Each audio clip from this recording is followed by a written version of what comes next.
Okay. Hi, Ashish ji. Hi, Swati. Thank you so much uh, uh, for your time. And Thank you. Ashish ji, thank you very much. आपने in fact पहले भी हम लोगों को काफ़ी guide किया है वेस्ट मैनेजमेंट पे। In fact whatever viewers we have for this video, I would like to tell them कि हमारी जितनी भी वेस्ट मैनेजमेंट रिलेटेड नॉलेज है, कंसेप्चुअली या फिर जो भी दिल्ली एनसीआर के अराउंड की जो लोकल कंडीशंस हैं, वो हमको आपसे ही मिली हैं। And although this year's theme for World Environment Day is biodiversity, but we chose to go ahead with waste management because given the current situation, जो भी COVID-19 से related चल रहा है, it has impacted a lot of things. So we thought we would divert a bit and discuss this.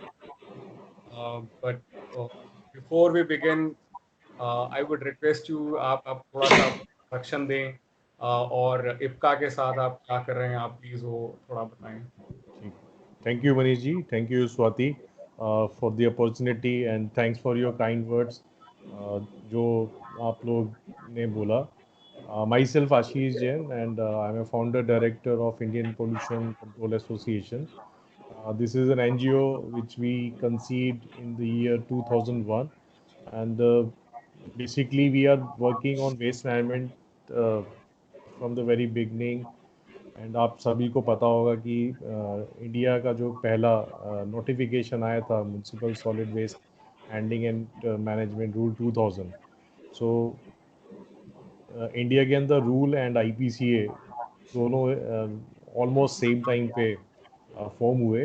So we are Okay. dealing with the subject from very beginning, and we were spreading awareness on the rules, on the system, on the technology, and engaging people to do source aggregation and our best practice related to waste management. And we are also providing services related to waste management to various community, like door-to-door collection, segregation of waste, supplying raw material to the recycling industry, promotion of active recycling, and discourage passive recycling, upliftment of waste workers. We are working for their health, education of their family, and how to increase their per capita income, how to bring certainty into the waste worker community. So this is our means brief introduction of IPCA. Thank you, sir. Also, IPCA is also working in the field of air quality monitoring and testing, right? Yes. ये सब test आपने कहाँ पे conduct हुए हैं, and if you people have any data which can tell us that what is the contribution of waste uh, uh, in this uh, for whatever sector you have tested. See, we are also having a unit or division or vertical where we do quality monitoring of various air pollutant parameters like PM 2.5, PM10, carbon monoxide, carbon dioxide, methane, TVOC, and bioaerosols. So we tested all these pollutant inside the building. We did lot of tests in airtight building like corporate offices, hospitals, theaters, and the public places. And we haven't done any research related to the waste because our main area of focus is PM 2.5 and airtight building, TVOC, because maximum time of are spent in inside the building, whether it is home, office, or malls, theaters, hospitals. So 90% of our time is spent inside. So there is a big threat of indoor environment, and there are a Mhm. lot of indoor pollutant available in our surroundings. So it's very relevant to know what is my indoor environment and how can I protect myself, how to take necessary measures to protect my health when I sit inside. So, and but you, as you ask, what is the contribution of waste into the air pollution? So I would like to bring your attention that waste play a very major role in air pollution, because nowadays there are a lot of talk on PM 2.5 and PM 10, suspended particulate matter, and we are also aware about our waste management practices. So maximum of waste get dumped into the landfill sites, and Mhm. we do littering of waste in an open area. So from landfill, lot of dust particles or partially degraded particles suspended into the air for very long time. So it's a waste management practices contribute a lot to air pollution.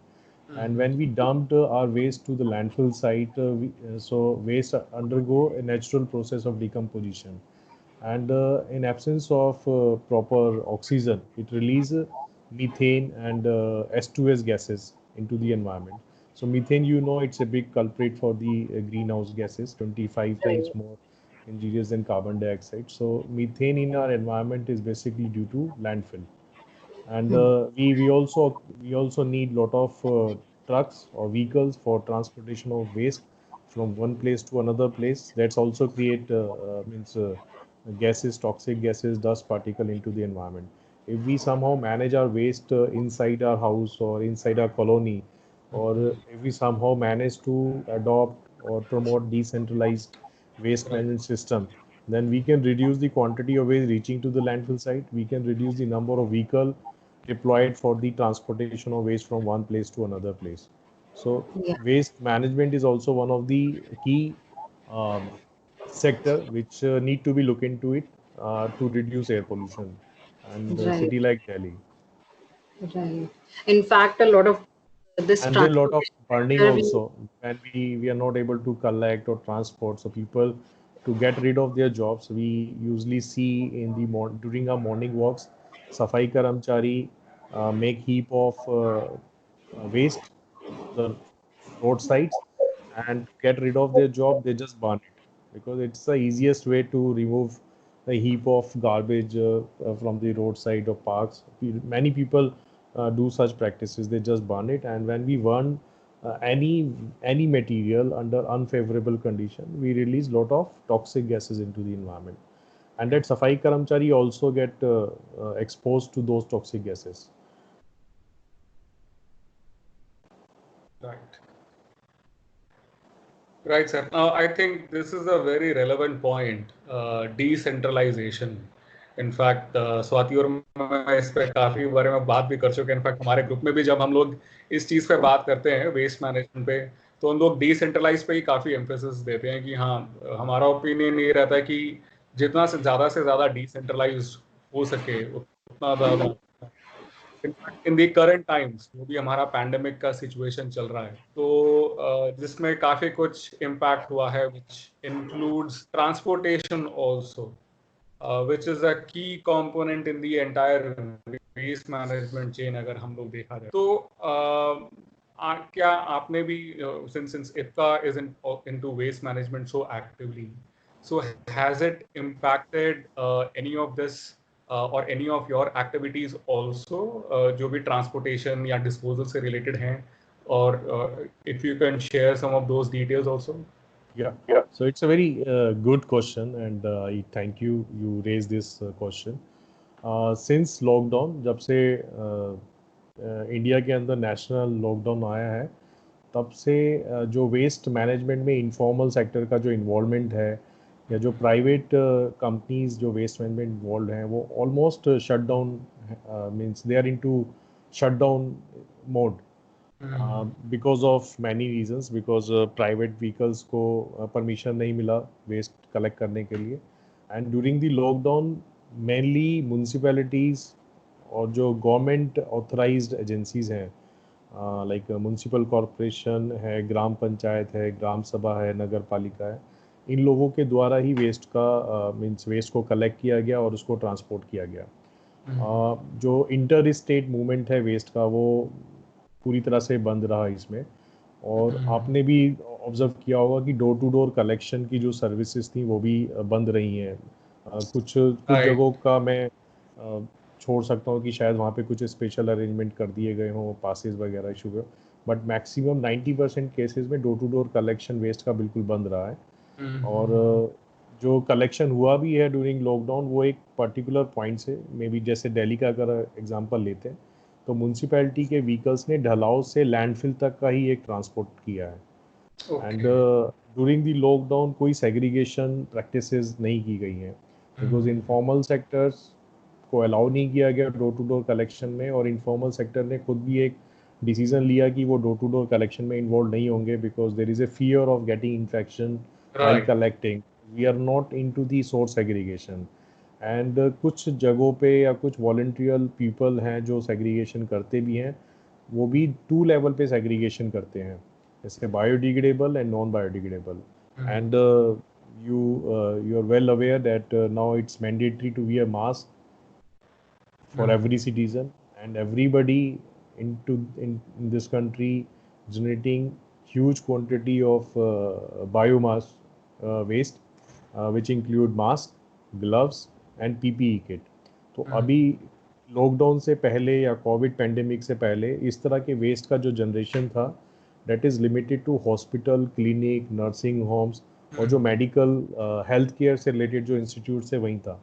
But अभी जो एक नया problem निकल के आया है during the pandemic is कि जो बायो वेस्ट का जनरेशन है वो हर घर से जनरेट हो रहा है, and we do not have any planning, any guideline, any rule to handle bio waste, biomedical waste generated from each and every household.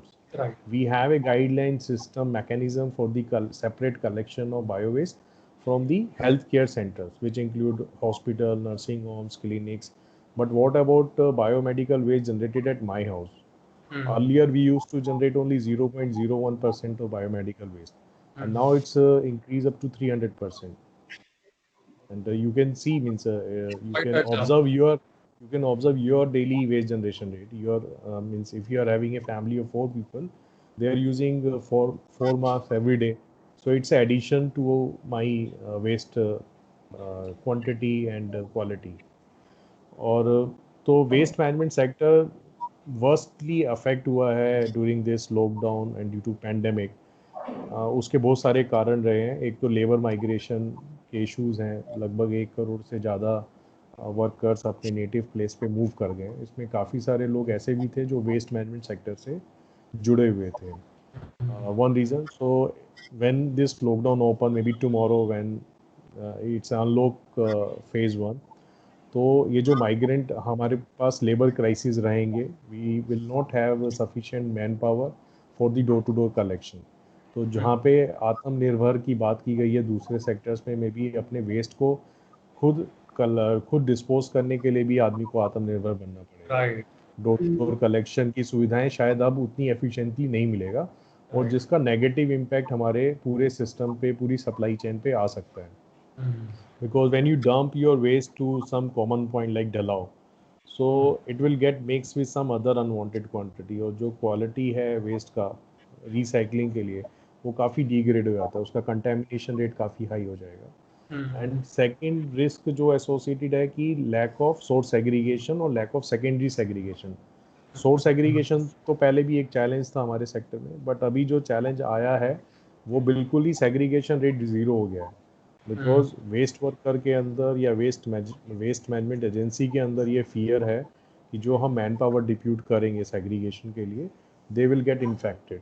Because अभी हमें नहीं पता है कि अगर मैं 200 घरों से कूड़ा उठाने के लिए एक ह्यूमन रिसोर्स डिप्यूट करता हूँ, उन 200 घर में से अगर कोई कैरियर फैमिली है या कोई इन्फेक्टेड फैमिली है या क्वारंटाइन होम क्वारंटाइन फैमिली है, तो which is not very well known और very well identified as per rule. और ये सिस्टम होना चाहिए था कि जो भी होम क्वारंटाइन है या इन्फेक्टेड फैमिलीज हैं, म्यूनसिपैलिटी उनके वेस्ट को सेपरेटली कलेक्ट करके सेपरेटली डिस्पोज करे। बट अभी हम इस सिस्टम में काफ़ी पीछे हैं। We do not have any plan to collect waste from quarantine family और infected family with the separate vehicle. Correct. In fact जो बायोमेडिकल रूल्स जो रिलेटेड टू कोविड, उसमें भी मेंशन्ड है कि किस तरह से डिस्पोज ऑफ कर, बट आई डोंट थिंक कि उस लेवल पे एटलीस्ट जो होम क्वारंटाइन हो रहा है नहीं, इंस्टीट्यूशनल क्वारंटाइन सेंटर से तो बायोमेडिकल वेस्ट सेपरेटली कलेक्ट हो रहा है। राइट तो राइट इंस्टीट्यूशनल वो हो गया जहाँ पे 100 से ज़्यादा लोग क्वारंटाइन है या 1000 लोग हैं। My concern is individual family. एक तो हमारे राइट। देश में अभी भी टेस्ट रेट जो है वो बहुत कम है। तो टेस्ट रेट कम होने की वजह से अभी भी मेरे को लगता है कि हमारे नेबर्स में, हमारे फैमिली में कुछ ऐसी परसेंटेज होगा जो मे बी कैरियर की तरह एग्जिस्ट करता है, but we do not know whether it is infected और नॉट, बिकॉज उसका करेक्ट। टेस्ट नहीं हुआ। तो ऐसे सिनेरियो में ये जो रिस्क है to get infection from the waste is very high, and my entire team is very much worried and concerned about the health of the waste workers. So we decided to shut down all our operation during pandemic, and we will not resume our operations of collection segregation till the time we are fully prepared. Like fully prepared, my waste worker team should be well trained how to deal waste from the household, how to segregate, what to accept, what to reject, and उसको PP kit भी हम सोच रहे हैं workers को देने के लिए, बट ओके। पीपी किट देना एक सॉल्यूशन नहीं है।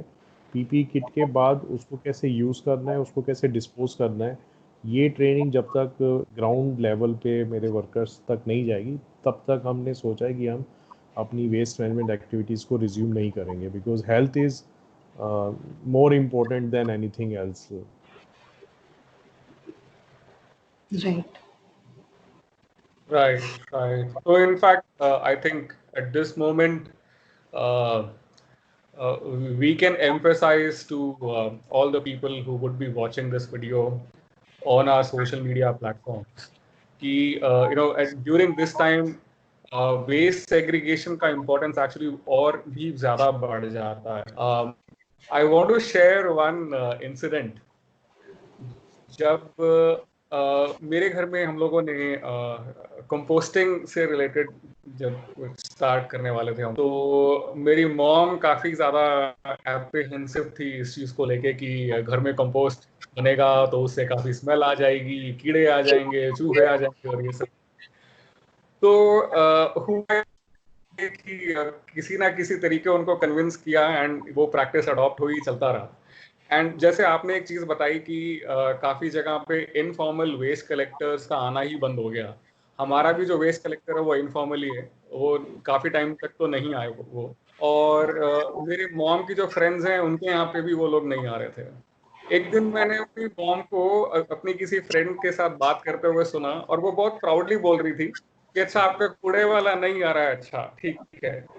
लेकिन हमारे घर में तो जी गीला कूड़ा अलग हो जाता है, सूखा कूड़ा अलग हो जाता है, तो हमें तो कोई टेंशन नहीं है इस बारे में। And that day I felt यार मेरे घर में वेस्ट मैनेजमेंट ना ये वाला प्रोग्राम एटलीस्ट सक्सेसफुल हो गया है। So I think ये एक जरूरी चीज है for all of us to remember that waste segregation at source is very important, especially during the current times.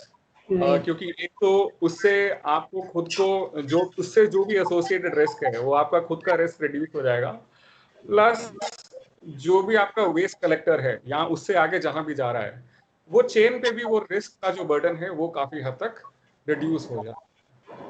And I think इसी से related our next question would be that what kind of precautions or what kind of care do you think कि हम लोगों को ध्यान में रखना चाहिए अपने वेस्ट कलेक्टर्स को देते हुए, especially from a current COVID-19 perspective.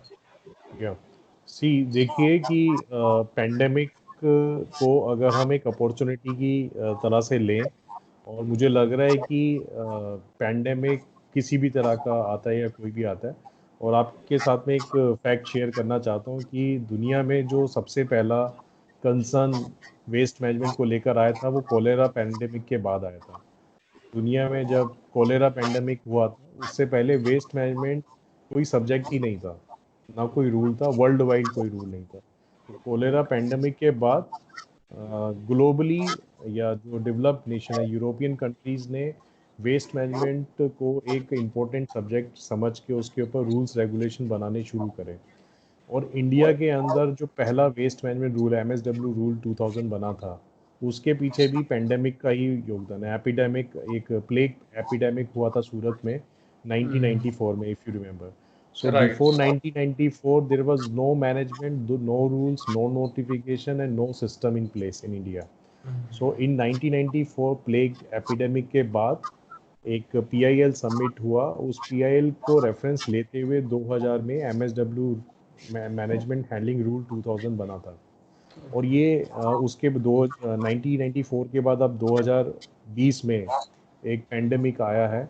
और I am taking this pandemic as an opportunity कि जो हम पिछले 20-25 साल से कम्युनिटी के साथ स्ट्रगल कर रहे हैं, सोर्स एग्रीगेशन नहीं हो रहा है या डिस्पोजल अच्छे से नहीं हो रहा है, कलेक्शन अच्छे से नहीं हो रहा है, पीपल अपनी जिम्मेदारी अच्छे से नहीं ले रहे हैं, मतलब इरिस्पॉन्सिबल बिहेवियर है टुवर्ड एनवायरनमेंट और टुवर्ड वेस्ट मैनेजमेंट, वो मुझे लगता है कि आने वाले टाइम में काफ़ी इम्प्रूव होगा। बिकॉज पैंडेमिक ने कुछ तो अच्छा किया है, लोगों के मतलब दिलो दिमाग पे कुछ तो असर किया है।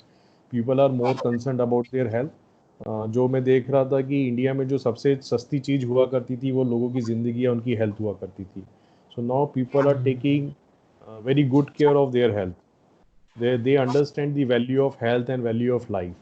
And waste management is also directly related to health of the people. And I believe people will start segregating waste at their home. And not only 2 bin segregation, they will do 3 bin segregation. And it should be mandatory nationwide to have 3 bin segregation. और जो भी आपका biomedical waste है या infectious waste है, उसमें आपके mask आते हैं, ग्लव्स आते हैं, अगर आप PPE किट यूज़ करते हैं वो आता है, सिरिंजेस हैं, बैंडेजेस हैं, मेडिसिन हैं, ये सैनिटरी नैपकिन्स हैं, डायपर्स हैं, ये सब आप सेपरेटली बिन में रखें। बायो वेस्ट को आप अलग करें, ड्राई वेस्ट को अलग करें। और जैसा कि आप अपने घर में कंपोस्टिंग कर रहे हैं, अगर पॉसिबल है तो एक होम कंपोस्टर अपने घर में इंस्टॉल करें। It will not cost much to anybody. और वो उस बायोडिग्रेडेबल वेस्ट को घर पे ही अगर कंपोस्ट करना शुरू कर दें, हम लोग इस तरह की प्रैक्टिसेस अडॉप्ट करना शुरू कर दें, तो आई थिंक वेस्ट मैनेजमेंट जो इतना बड़ा कंसर्न है आज हिंदुस्तान में, स्वच्छ भारत अभियान उसका एक एग्जाम्पल है, तो हम काफ़ी हद तक इस वेस्ट मैनेजमेंट की प्रॉब्लम को ख़त्म कर सकते हैं। आप 2 महीने के ट्रेंड को, करेक्टराइजेशन को आप देखेंगे तो हमारा वेस्ट प्रोडक्शन जनरेशन काफ़ी कम हुआ है। अगर मैं अपनी फैमिली की बात करूं, आप भी ये एग्जांपल ले सकते हैं अपने यहाँ, कि आप देखेंगे कि आपका जो वेस्ट जनरेशन रेट है, it reduce up to 50 to 60%।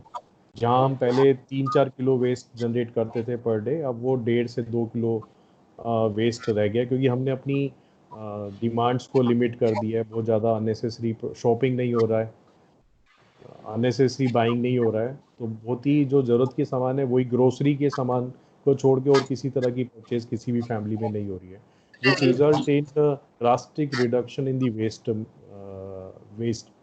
और which is a good sign for the environment. Waste नहीं होगा तो हमें वेस्ट मैनेजमेंट की ज़रूरत ही नहीं है। उसमें से भी अगर आप बायोडिग्रेडेबल वेस्ट को कंपोस्ट करके वहीं पे ख़त्म कर दें, तो सिर्फ आपका बायो वेस्ट रह जाएगा और ड्राई वेस्ट रह जाएगा। Dry waste you can store in your house for a month. आप 15 डेज, 1 महीने तक स्टोर कर सकते हैं, and you can have value. आप जाके कबाड़ी वाले को जाके उसको बेच सकते हैं, सेल कर सकते हैं, जैसे आप न्यूज़पेपर करते हैं। तो जो हम न्यूज़पेपर के साथ करते हैं, तो यहाँ पे हमें अपना माइंडसेट चेंज करने की ज़रूरत है। Why we are keeping newspaper separately? Because we see value in to the newspaper. We are not seeing value in glass bottle, we are not seeing value into the PET bottle या जो plastic के और containers हैं, और वो हम इसलिए नहीं देख पा रहे हैं क्योंकि वो हम पर डे 1 या 2 पीस जनरेट करते हैं। But if we keep it और स्टोरिंग इट, महीने में अगर वो 40-50 बोतल, 40-50 कंटेनर इकट्ठे हो जाते हैं, 5 से 10 किलो का वेस्ट अगर हम इकट्ठा कर देंगे, then it will give you value.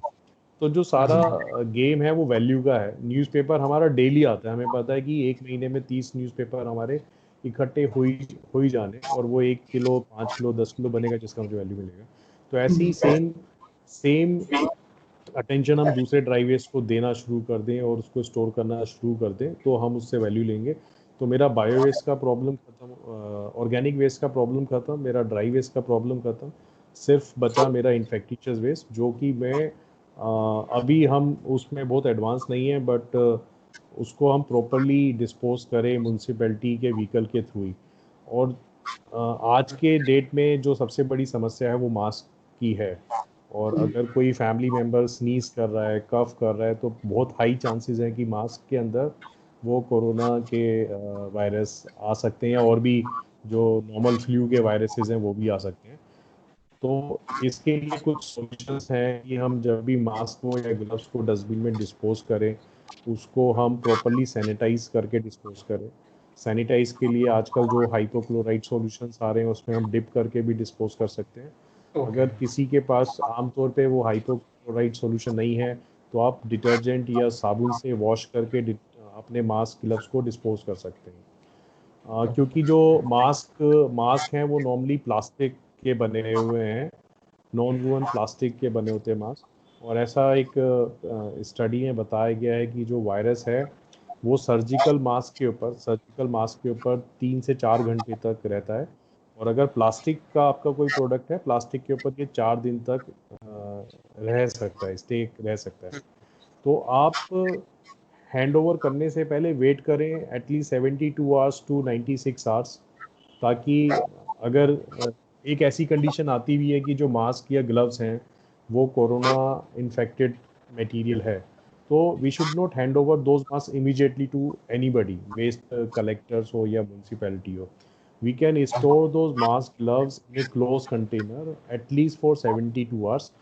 तो 72 आवर्स में वो ऑटोमेटिकली इनएक्टिव हो जाएगा जो वायरस है।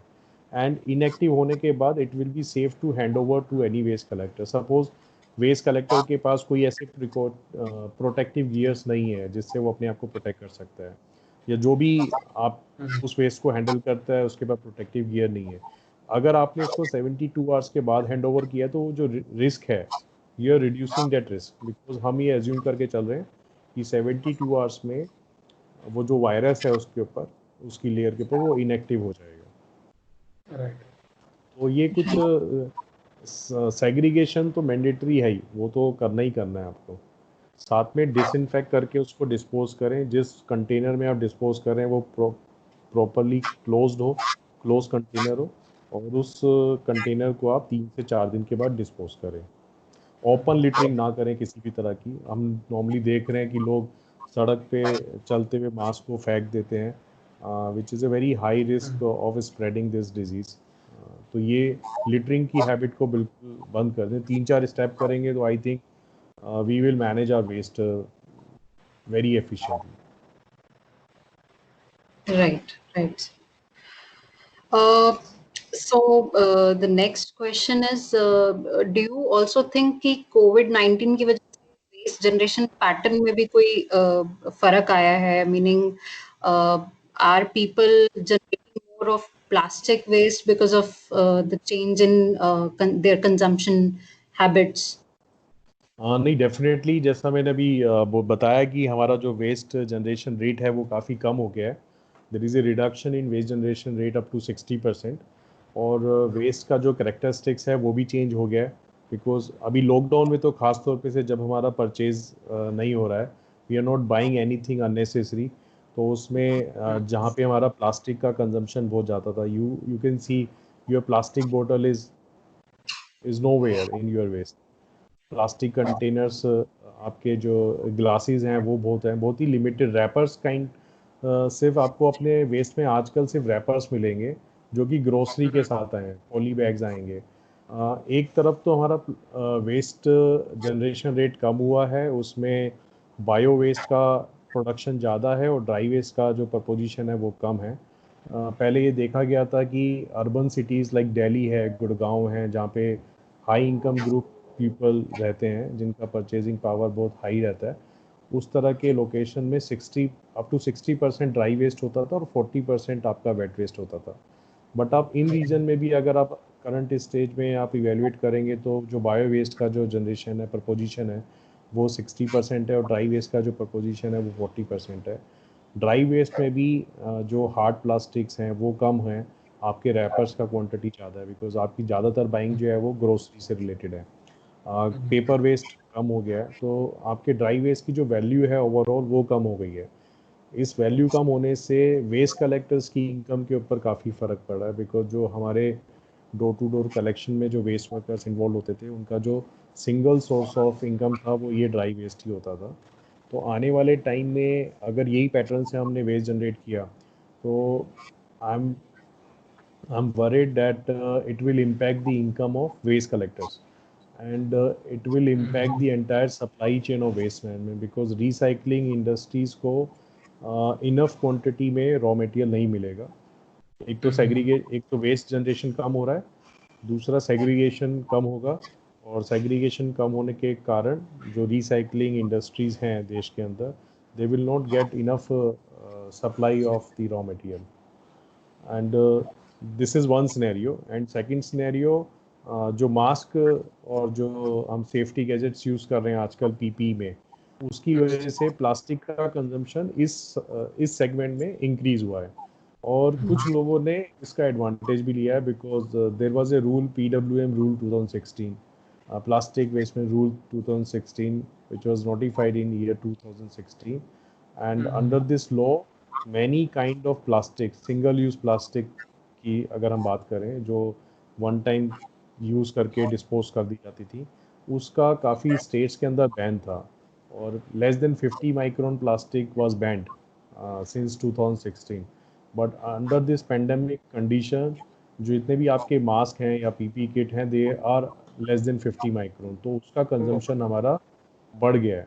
तो कुछ प्लास्टिक की जो आइटम्स थी, कुछ कमोडिटीज़ थी which was banned by the government before pandemic, now it is a, I means they are under huge demand, और बहुत सारे लोग उसको यूज़ भी कर रहे हैं। गवर्नमेंट में भी neglecting those violence violation of rules because of this pandemic, because government का भी प्रायोरिटी है कि कोरोना को कैसे कंट्रोल किया जाए। तो काफ़ी सारी illegal practices related to plastic consumption, production, storage वो आ गए हैं, which is the major concern as the environmentalist. उस प्लास्टिक को डिस्पोज करने के हमारे पास कोई मैकेनिज़्म नहीं है, बिकॉज जो नॉन वुमेन प्लास्टिक मास्क में यूज़ होता है वो रिसाइकलिंग कैटेगरी में नहीं आता है। एंड मास्क को तो वैसे भी हम रिसाइकिल नहीं कर सकते हैं, because it is a infected waste, so it will go to incineration only. तो सर ये सब में what could be the role of government bodies like municipal corporations, कि इतना जो इस टाइप का जो वेस्ट जनरेट हो रहा है, for that shouldn't there be some awareness from their end, कि सोर्स पे सेग्रीगेट कैसे करना चाहिए, प्लस उसका जो भी वेस्ट कलेक्टर को हैंड ओवर मैकेनिज्म क्या होना चाहिए, एंड फर्दर उसका transportation and further disposal. Is there anything happening on that front? कोई guidelines, कोई policies जो Yeah, draft हो रही? it is not happening right now, but it will be the prime objective of the government in coming days. Okay. Once we settle down with this COVID-19 scenario, and when the government resume their normal operations and workings, and when municipality resume their normal, अभी तो आप देखेंगे सभी segment में जो major stress है वो कोविड-19 से कैसे रोका जाए, सोशल डिस्टेंसेस को कैसे इम्प्लीमेंट किया जाए, लॉकडाउन को कैसे इन्फोर्स किया जाए।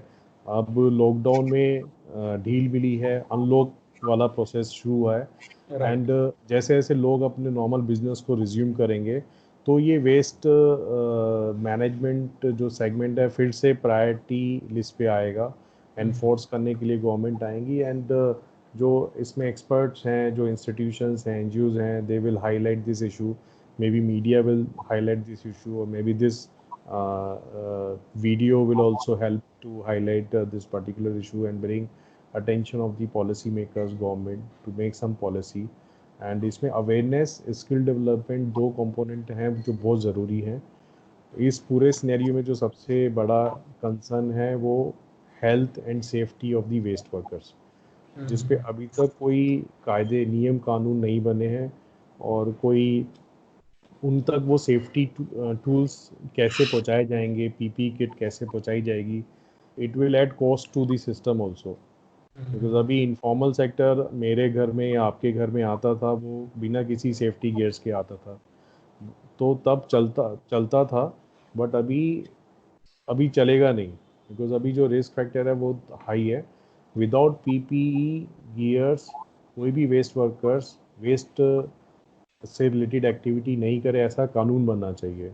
और हर एक इनफॉर्मल सेक्टर को रजिस्टर्ड होना चाहिए म्यूनसिपैलिटी के साथ, एंड म्यूनसिपैलिटी का रिस्पॉन्सिबिलिटी होना चाहिए कि वो उस वर्कर्स को टाइम टू टाइम अवेयर करे, उसकी स्किल डेवलपमेंट करे, उसको कौन से पीपीई गियर पहनने हैं, पीपीई गियर पहनने के बाद उसको कहाँ पे डिस्पोज करना है। बिकॉज आप देखिए कितने सारे मिलियंस ऑफ वेस्ट वर्कर्स हैं पूरे इंडिया में जो काम करते हैं, और पर डे हर आदमी अगर पीपी किट वियर करता है तो you can imagine the way amount of waste would generate due to this PP.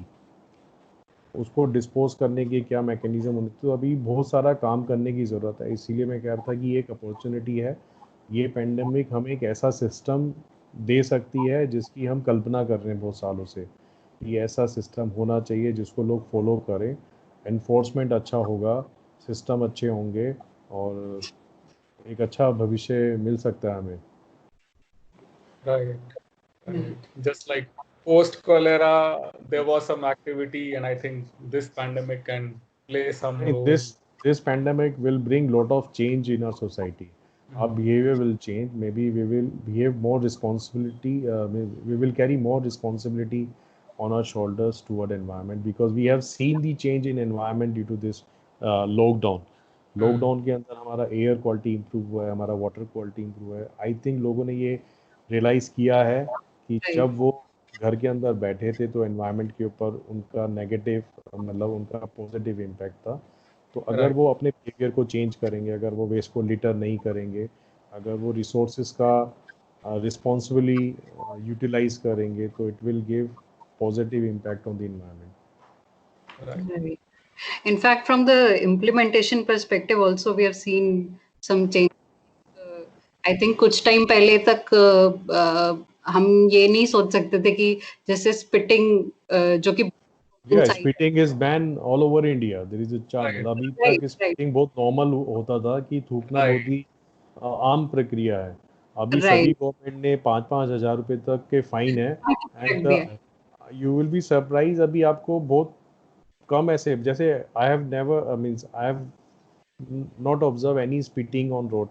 मैं पिछले 10-15 दिन से अपने ऑफिस जा रहा हूँ जब से लॉकडाउन फेज 4 खुला है। तो नॉर्मली वो रहता था कि आपको पान के और थूक के चिन्ह मिलते थे सड़कों पे, बट अभी नहीं मिल रहे हैं। तो अब ये लोग सड़कों पे नहीं है इस वजह से है, या लोगों ने अपना बिहेवियर चेंज कर दिया, ये थोड़े टाइम में पता लग जाएगा जैसे जैसे लॉकडाउन खत्म होगा। बट सरकार ने फाइन लगाया स्पीटिंग को, consider it is a legal activity. ये एक पहला कदम है शायद उस अपॉर्चुनिटी की तरफ। Right. And sir, in overall scenario, so how do you think our group, being a volunteer group, what role can we play? Where can we add value? Where can we be some active, positive contributor in this whole scenario? See, people like you and me, our role is to educate people. This is the, I think, the most important role we carry. We understand the waste management system. We understand the issue related to waste management, and we have the capacity to talk to the people through different medium. And if we somehow educate people, train people on different aspects of waste management, that would be the great items.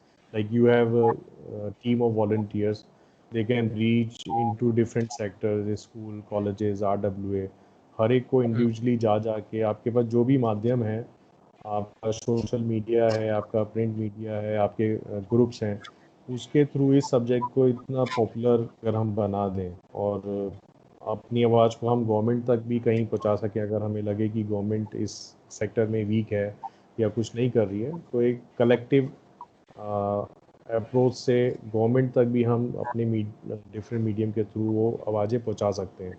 क्या practices होनी चाहिए, क्या technology होना चाहिए।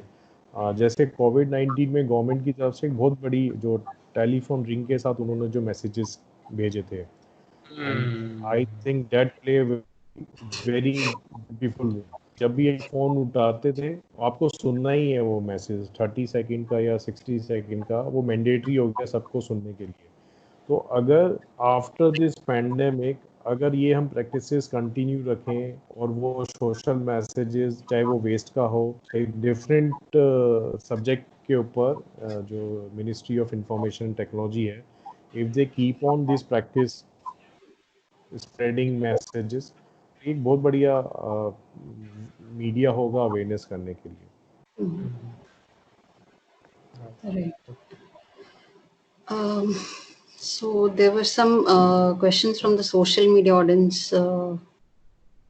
Okay, so one of the questions is how to convince people towards using and adopting more sustainable lifestyle, like carrying a reusable bag for shopping.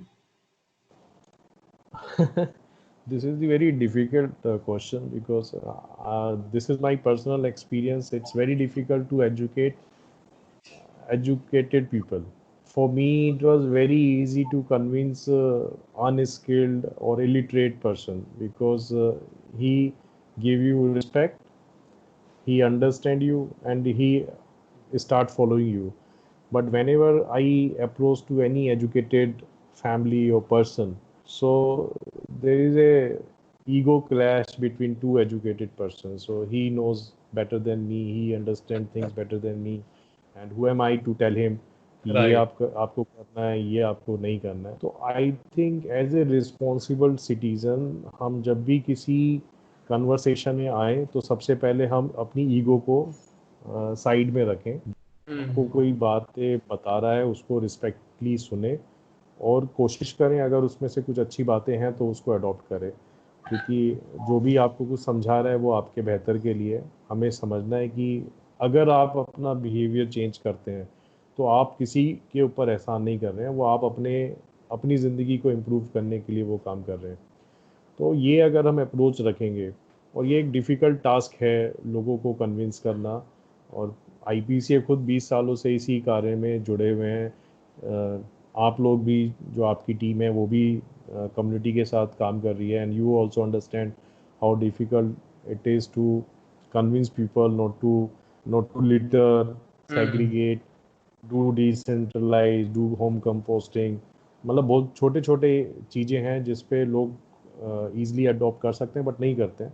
Right. But मेरे को लगता है ये जो पैंडेमिक टाइम है, लोगों ने 2 महीने घर में बैठ के आत्मचिंतन किया होगा, आत्म संज्ञान लिया होगा, प्रकृति के प्रकोप को भी समझा होगा कि वो क्या कर सकती है। और इस समय अगर किसी ने नहीं सीखा तो उसको मेरे ख्याल से कोई नहीं सिखा सकता है। तो आने वाला टाइम बड़ा सुखद समय होगा, लोग चीज़ों को समझेंगे और रिस्पॉन्सिबली बिहेव करेंगे। ये मेरी कल्पना भी है, मेरी आशा भी है। Okay, let's hope for the best.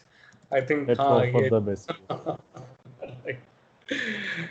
Okay sir, एक क्वेश्चन बहुत इंटरेस्टिंग आया है through social media.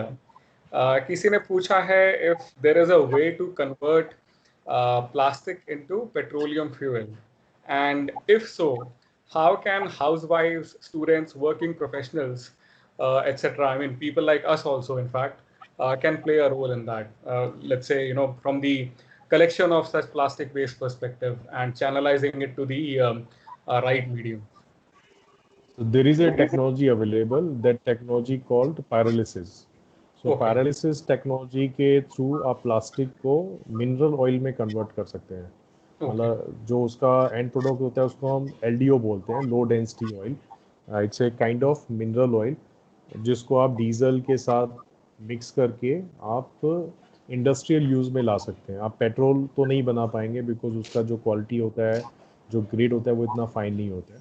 Right. But LDO quality का आप मिनरल ऑयल जनरेट कर सकते हैं प्लास्टिक से। बट उसमें कुछ चैलेंजेस हैं। एक तो अभी वो जो टेक्नोलॉजी है इंडिया में वो पायलट फेज में है। लाइक पूरे इंडिया में शायद 3 या 4 प्लांट हैं पायरोलिसिस के, जो पायलट फेज में कमर्शियली नहीं चल रहे हैं, वो उनका जो कैपेसिटी है वो 5 टन्स पर डे का कैपेसिटी है, and they are also struggling to operate those plant at economical और कमर्शियल स्केल। इस तरह के प्लांट में जो सबसे बड़ा चैलेंज है क्वालिटी वेस्ट, मतलब एक ही ग्रेड का प्लास्टिक हमें मिलना चाहिए। अब जो प्लास्टिक है वो इतने सारे ग्रेड्स के हैं, जैसे एलडी, अगर हम एलटीपी यूनिफॉर्म क्वालिटी सप्लाई करें, लो डेस्टी पॉलीथिलीन की सप्लाई करें, तो जो उसका ईल्ड होगा वो बहुत अच्छा होगा, क्वालिटी जो ऑयल का निकलेगा बहुत अच्छा होगा और उसको हम काफ़ी अच्छे प्राइस पे सेल कर सकते हैं। बट जनरली वेस्ट के अंदर उस तरह की क्वालिटी को मेंटेन करना एक चैलेंज है। तो अगेन वही सोर्स एग्रीगेशन से रिलेटेड है। अगर हम सभी लोग सोर्स एग्रीगेशन करना शुरू करते हैं तो हम वेस्ट के अंदर जो कंटेमिनेशन है, डस्ट का कंटेमिनेशन है या दूसरी चीज़ों का कंटेमिनेशन है, वो हम रिड्यूस कर सकते हैं। तो हम किसी भी तरह की टेक्नोलॉजी को और एफिशिएंटली रन कर सकते हैं, जैसे पैरालिसिस है। तो अभी तो प्लास्टिक के बहुत सारे एप्लीकेशंस अवेलेबल हैं, ग्रैन्यूल्स बना सकते हैं, सीमेंट इंडस्ट्री में यूज़ कर सकते हैं, वेस्ट टू एनर्जी में यूज़ कर सकते हैं, रोड कंस्ट्रक्शन में यूज़ कर सकते हैं। And India is doing very good before lockdown in utilizing plastic waste very efficiently. Right. Okay Sir, so in the end, do you have any message for the people on World Environment Day?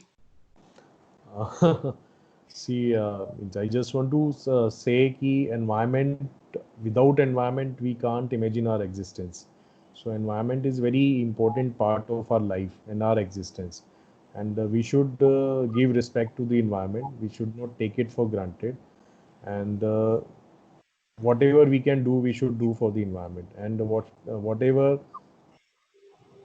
it harms to the environment, we should not do those practices. Anything, whether it is source segregation, whether it is littering, spitting, burning, कोई भी ऐसी चीज़ जिससे हमारे पर्यावरण को नुकसान होता है, वो हमें नहीं करनी चाहिए। ऑन ए मॉरल और सोशल ड्यूटी हमें नहीं करना चाहिए, और हमें ये समझना चाहिए अगर हम एनवायरनमेंट को कोई भी हार्म कर रहे हैं तो it will definitely impacting us. Newton का जो थर्ड लॉ है वो हमें अच्छे से समझ लेना चाहिए कि there is a, for every action there is a reaction. तो जो अभी साइक्लोन, अर्थक्वेक, फ्लड, कोरोना, ये सब आ रहे हैं, ये हमारे पिछले जो 15-20 साल से जो हमारे एक्शंस रहे हैं उसी के रिएक्शंस हैं। और आने वाले टाइम में ये रिएक्शन ना रहें तो हम अपने आप को, अपनी भूल को सुधारें। We should respect environment, we should respect all resources available to us, water, air, soil, human being also. So simple life जिए, सात्विक जीवन is the best way to have sustainable life. Right. करें environment को, जब तक हम environment को on नहीं करेंगे तब तक आई थिंक कुछ भी environment के लिए नहीं कर पाएंगे। जैसे हम अपने घर को ऑन करते हैं, अपने मोबाइल को ऑन करते हैं, सेम वे में आप फॉरेस्ट को ऑन करें। Environment is not a tourist place कि हम घूम कर आ गए और आ गए। Consider environment is a home, जहाँ पे हमें पूरे जीवन में रहना है। तो जैसे ये अप्रोच, थॉट प्रोसेस चेंज होगा, आई थिंक एनवायरनमेंट से रिलेटेड सारे इशू खत्म हो जाएंगे। चलिए, thank you so much sir for this wonderful message, for your time, for sharing all these great insights. हमको काफ़ी कुछ थोड़ा सा और समझ में आया, regarding the whole waste situation because of the whole pandemic, and we'll try to implement the same, not only in our own lifestyle but also as a group. We'll try to take the message to as many people as we can, and once again, I think thank you so much for your time. Thank you, Thank you, Ajit ji. Happy environment day. Yeah, happy environment. Environment Day.